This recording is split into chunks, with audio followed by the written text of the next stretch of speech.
It is 4 wins from 4 for Remo Stars. It has been a fantastic opening to the season for Daniel Ogumodede's boys. Can they finally lift the MPFL trophy? 34 more games for us to find the answers to that question. With that, I welcome you to another exciting edition of Sports Pizza. My name is Edwin Onyebolise. You know how we do it on the show. We give you nothing but the absolute best with analysis, information, and of course, education. There's so much happening in the world of sports, so we'll focus mainly on football. But of course, there's something big happening in Saudi Arabia. What is that? I'll be letting the cat out of the bag when we come back from this break. I don't do this alone. I am in the company of David. We'll be right back. Don't change the channel.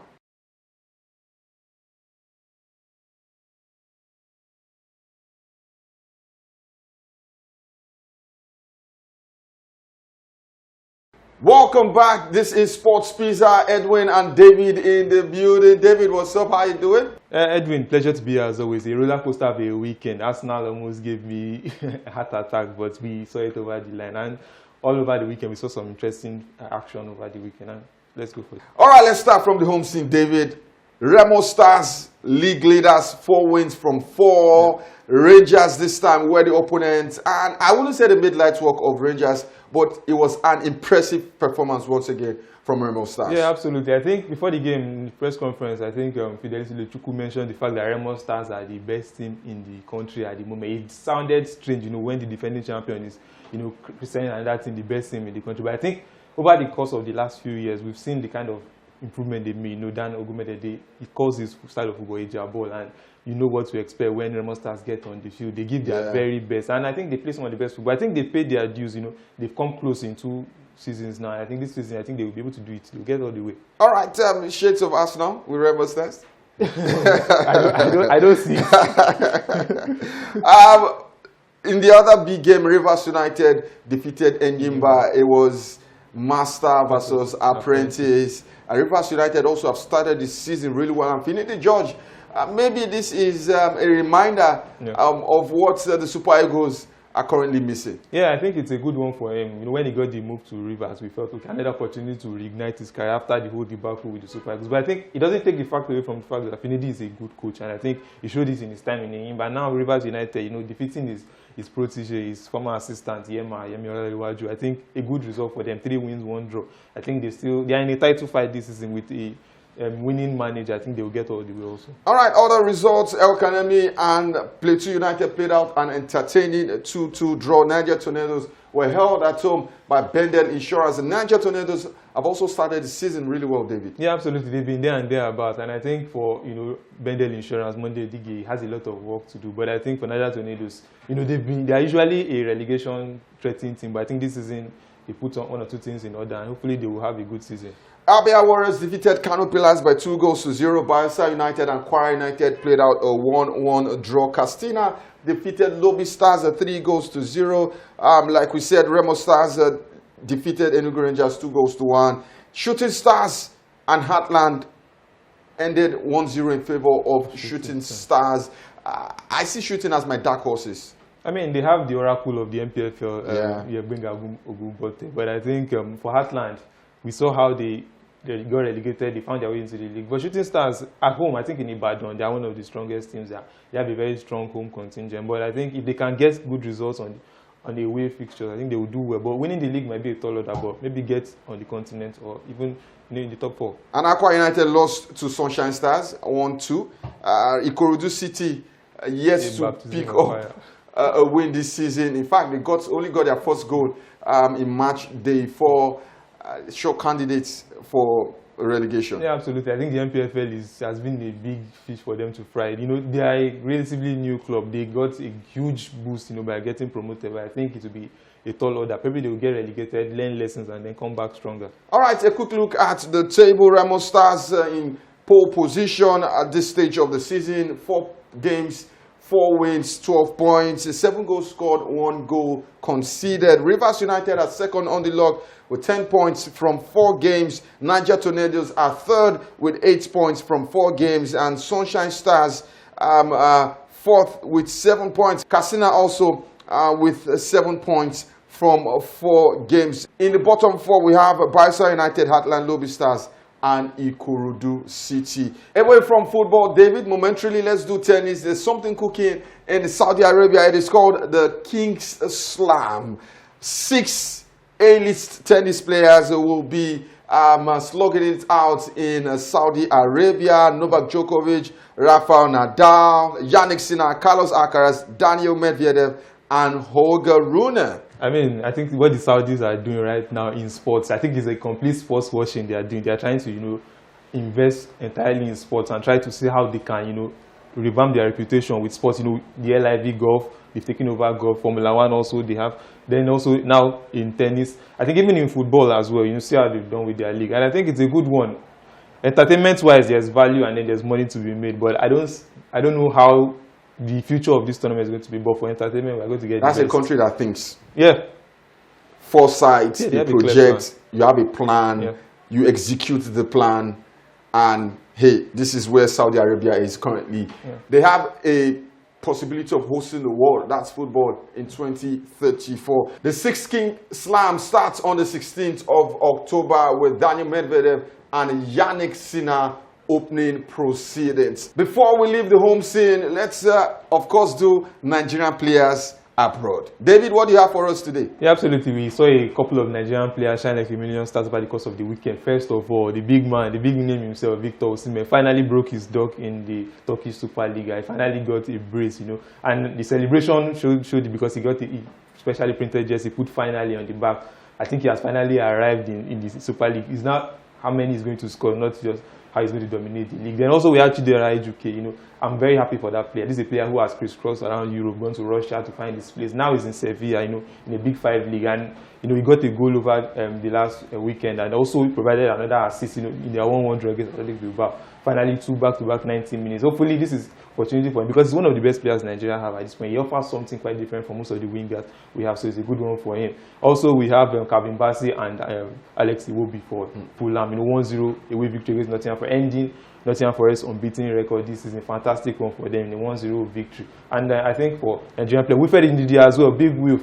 It was funny, he started the season playing in an advanced role. Yeah. He has 4 assists for Leicester City. Yeah. The cross against Arsenal, fantastic cross. I think maybe it's a sign for what is to come for him for Nigeria, for the Super Eagles, how he's going to flourish in our team. I think for Nigerian players, we still expect more from them over the course of this season. At this point, let's go on a break, catch our breath. When we come back, there is more on the show. We'll be starting at Old Trafford, where Manchester United once again were on the receiving end of a hiding. This time, not from Liverpool, not from City, but from Spurs.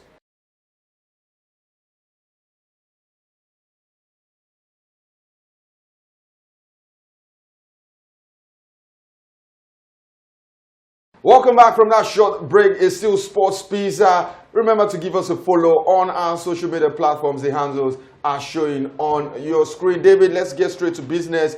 Old Trafford was the venue. Manchester United 0, Tottenham 3. Back-to-back home games where United have conceded the same number of goals but failed to breach the opposition net. In few words, David, how dire is this situation United have found themselves in? I mean, it's clueless at this point. The players, when you watch United and you see how the players don't even know what they are supposed to do on a football field, it shows you that the manager has a lot of issues to address. The fact that you mentioned the 3 back-to-back home games, they've considered 3 or more goals, and then they've not been unable to score. We saw the Liverpool game, we saw the Spurs game. They've gone under Ten Hag, for context. They've had 25 games where they've considered 3 or more goals. It tells you how bad. In 2.5 years, and let me not even call it half years because this year is not even halfway gone. And it tells you how bad the team are falling. We see familiar patterns. Unfortunately, we want a pattern of play, but we see familiar mistakes for him. And it seems the manager doesn't know what he's doing at this point in time. Is it more on the manager? Because we've been here time and again. Is it more on the managers or the players? Because you look at the players that have come through, these are players who ordinarily will start at most clubs. Bruno Fernandes, Matis de Ligt, Lisandro Martinez. Casemiro, you might say he's past his best, but hey, he's one of the best defensive midfielders in his time. There's Ugarte, who was highly rated before he joined PSG. You have a couple of players. Zexi also had a fantastic season with Bologna. They've come to Manchester United. And time and again, like you said, you have no idea what the players are trying to do. You have no idea what the coach is trying to do now. Is it a case of square pegs in round holes, or it's a case of the manager not properly transmitting his ideas to the players? Yeah, I mean, for context, when you look at Spurs, there's one guaranteed thing you see when a Spurs team play. You know they're going to play a high line. You're going to get Van de Ven on the ball a lot. But put context United, you don't know what to expect from them. There's hardly any expectation of, oh, this is what United are going to do. This is the patterns of play. These are things you watch teams and you see drills they've done on the training ground. You see, when you watch Arsenal, you see Saka, you see Odegaard, you see their combination. Okay, this is something that they've worked on. But for United, you don't see anything the same. For instance, look at Sancho. He has gone to Chelsea. It's been only 3 games he has played, but you can see that he has fit into that team and he has a clearly defined role. And we see players at United, we don't know their defined roles. You see Kobe Mainoo, he broke out last season and he felt like it was, but till now we don't know what his best position, and that is down to the manager because he has not found a way to bring the best out. We see Rashford. Okay, Man United are supposed to be a counter-attacking team. You have Rashford, you have Bruno Fernandes, and even in the counter-attack, he breaks down so many times. You have players who on the counter-attack cannot pick the right passes, and that's the being a counter-attacking team. You need to pick the right passes. 1-2 passes, you are in the opponent's final third and you are making chances, but we don't see that with United. So it's clearly the manager's fault. What part or what role does the Ineos have in all of this? Because my honest opinion, Ten Hag should have been sacked at the end of last season. Regardless of what happened in the FA Cup final, it was an abysmal season. Ineos came in, extended his contract, gave him a vote of confidence. Should they also share a blame in this embarrassment? No, absolutely. I think they came in and they said they want to, they took over the sporting side of the club. And the sporting side of the club has to do with how the team performs. And when you look at Man United over the 2 years under Ten Hag, there has been a regression. There's not been anything, worthy of saying which is a manager who can, bring improvements to the club. So I think, jokingly, I said United, the Ineos teams, they built a Rolls Royce and they added it to a Dranford driver to run. So it feels like, you're putting a man who has not shown that he has, enough well in the bank to take the team to the next level. Unfortunately, that's where they will take the blame for that.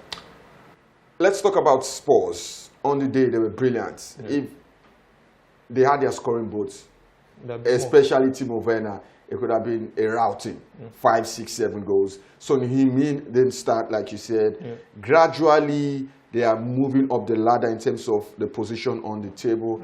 Is this a top 4 team? When you also add Chelsea's resurgence, there's Aston Villa in the mix. Maybe, perhaps you might say Newcastle also. Is this a top 4 side? Can they take out Chelsea, Aston Villa, Newcastle for that 4th position? Because I think Liverpool, Arsenal, and Man City will take the top 3 spots. Yeah, unfortunately for Spurs, I think Postecoglou has a lot of work to do. I think the United game was an outlier because if you look at his away record, especially against the traditional Big 6, if you put Aston Villa in the mix, Aston Villa is the only team he has been able to get points against, And when you are competing against teams, you need to get results away from home. And I think for that reason, there are still familiar feelings. Fine, they will get the 1 or 2 good results. Against Newcastle earlier in the season, it was testament to how poor they've been. There's still a lot of things that need to be fixed. I think Postecoglou has a lot of us. So for that reason, I don't think they'll be a top 4 team. For Liverpool, they are current league leaders in the Premier League, 15 points. City and Arsenal tied on points. Arsenal with that late comeback against Leicester City. But for Manchester City, I don't want to play the Rodri card, but how much this absence influenced the outcome?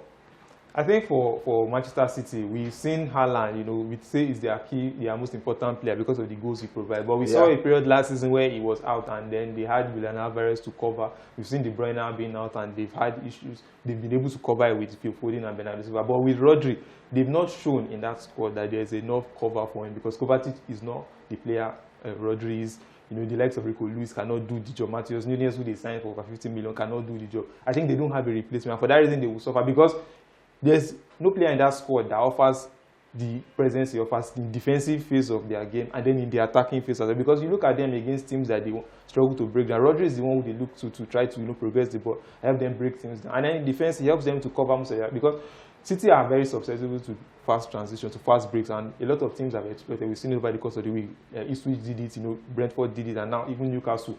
time and time again they exploited, and I think for that reason they will suffer a lot with the absence of Rodri. All right, let's leave the English Premier League and head down to Spain. We saw the Madrid derby. David, after 90 minutes where we had a lengthy delay due to crowd violence, who was happier? I think on the balance of play and how the result ended, I think Atletico Madrid will be happier with that result because the manner in which they got their equalizer. At some point in the game, it looked like they were taking the game away from that. Madrid were taking the game. Fine, the goal came when they were, credit to Diego Simeone. He changed the game. First half, they were completely out of it. They didn't have a shot in that first half.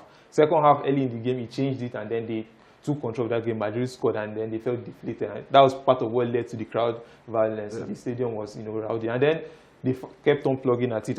Thankfully for them, they have good options on the bench, and then they eventually saw it through. How much did that crowd trouble play into Atleti's advantage? Because at that point, I felt Madrid were in control. Do you think that kind of dampened the morale or the mood in the Madrid camp and took the momentum away from them to Atletico Madrid? Yeah, I think it did. I think they got on the back of Courtois a lot, and Vinicius Junior as well. They got on his back a lot. And I think the stoppage, when Madrid got that goal, they were ready to consolidate with 20 minutes to go and see how they can, hold on to that lead.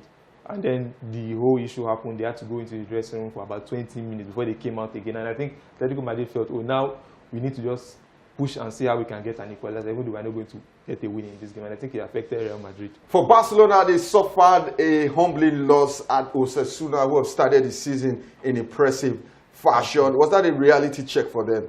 Or you think maybe it's a blip? So I think it was a blip, that kind of result, because the injuries really played a role. There are two first-year centre-backs, Ronald Araujo and Christensen, were absent, so they had to play the youngsters. I think the youngsters, over the course of the season, when you are playing with youngsters, a lot of these things will happen. The fact that Lamine Yamal had to come off the bench to rescue, to get a goal, I think a lot of issues will happen in that squad, but I think they will get over the line.